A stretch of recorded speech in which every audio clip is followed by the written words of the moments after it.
What strategies do you guys see as far as how groups that are really focused on battery storage, how are they utilizing landmen in general? Or are they just direct kind of contracting some people and having them in house? Or are they working with groups like Dudley Land and others to kind of help them with these campaigns turn key? What are some different models that you're seeing? What are the pros and cons of the different strategies for land and acreage capture or land capture? We see both, but some of these come a lot of we see a lot more with the best startups, truly, where they're coming in and they're engaging us in the very beginning, and we're sort of serving as their full land department as they develop their company, as they define their structure, as they engage us to help them develop their acquisition program and their systems and processes. And then we see them put those uh, uh, land professionals in place within their company, or expand the departments that they already have. So that's been really cool because we're helping those people go ahead and develop a program, and it helps them get them what they need to build their pipeline, and then they're able to build and expand off of that. Now that means as they build and expand that they use us less, but it's okay because we helped them get where they Right. needed to be. Yeah. Yeah, for sure. Do do we see groups that are really that are battery centric? Is there more volume? I would imagine there's got to be more just volume than a company that's maybe focused on putting solar projects together. What do we see there, guys? Pat, do you a typical battery storage project? Is it going to be looking at multiple counties? Is it how many? Like, what do we tend to see from these For the most startups? part, a lot of these groups, whenever they approach us, especially if we've never worked with them before, what's the best strategy going forward? In my opinion, you cast the net as wide as you can. You want to catch as many fish as possible. And I think it's the most efficient approach too for our guys that we're deploying. One, it keeps them busy. We can keep a full-time agent on the project as a whole, but it gives us more opportunity times. We can come through and very quickly kill an area based off the sentiment that's received internally. You run from there, and it's not this constant building out. We want to be proactive in our effort. And so if we can approach and a lot of it's convincing and educating and saying, here, this is what we've seen in the past. It works.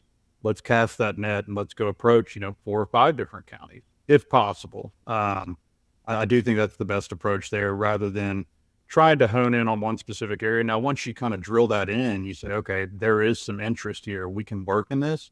Then you really start to prioritize your focus there. But I think initially you just cast it as far as you can, wherever there's allowance, and run with it. Okay, so step one is, hey, I'm using an example, these are 10 areas that we like from an interconnect standpoint, from a permitting standpoint, whatever it may be. Uh, your land team is going to go out, you're seeking expressive interest, you're trying to find the path of least resistance for a percentage of those sites. As you've gotten expressions of interest, then you're moving deeper. You're then starting to work and really drill down to actual Yeah. sites. And a lot, Say when you've got go ahead, Brent. Sorry. no, just say you've got 3 sites selected. Like, okay, and I have 3 favorable expressions of interest, favorable areas. What happens next? How do you vet those to find the best ones? What Really, one of happens? and it's an issue we run into continuously. What are your tier one spots? Well, everybody's to an extent, maybe a lack of a better term, they're self cannibalizing. It's continual competition. So how long has this been going on? We need to run lease checks on all this first and foremost, because that can save the client a ton of money, save them a lot of time and heartache. Because you can, in reality, if you threw 10 spots list, I'd be willing to bet at least 25% of them you could probably kill because there's existing leases there. There's competition in the area. And so You're that is one of the you're late challenges to the you're running game. through. Yeah. Yeah. And it's who's there, who has been there, and how can you strategize internally, and how can we convey our messages to what we're seeing on the ground that says this is the right approach, and is there allowance internally with some of these developers that say we can go and approach these tier two, tier three, and in my opinion, that is the future. Eventually, those have to become tier one because you've got nothing else. Yeah. Yeah. And I guess there's economic factors, commercial factors there. How many miles of T line are we going to have to run? All those things probably come into play. But if you're a battery storage group, that's what you need to be thinking of, Exactly. right? Is how late to the game am I? I mean, everybody calls us day one and says, we want to be in the triangle Yeah. of Texas And between you're gonna pay Dallas, the Houston, price and too. Austin. It was You will like, pay the price if you want to be in these hot yeah, areas. The dollar yeah, amount's gone up. It's reality. yeah, yeah. It's supply and demand, right? How big's your wallet? Very simple. Oh, Yeah. Uh, absolutely. Guys, I don't know if it reminds you of this, Blake and Pat, and you tell me, but to me, it's very reminiscent of the startup of Shell Plays, right? Like what we saw in 2010 in the Utica, what we saw in 2008 to 2014 in the Eagleford, and the Barnett up in Dallas. Like when everybody's going after the mhm. same stuff, and everybody's trying to move at warp speed to secure their land position, How and did you get it done? You that's where we're at with paid. Best right You now. paid and you paid and you paid. Yep. Yeah. Yeah, for sure. I mean, that's what it boils down to. Um, money talks, and we find companies that want to come in and nickel and dime and try to find a deal, and that's fine. It's just you limit your probability of having a project that you can do something Right. with.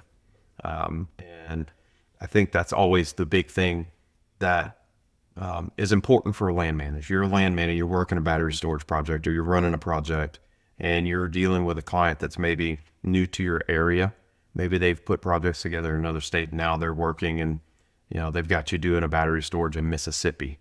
Well, the more, if you're a developer on a battery side, the more local knowledge you can get, the better.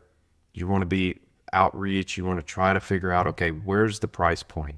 Because sometimes you only get one chance to insult somebody, Yep.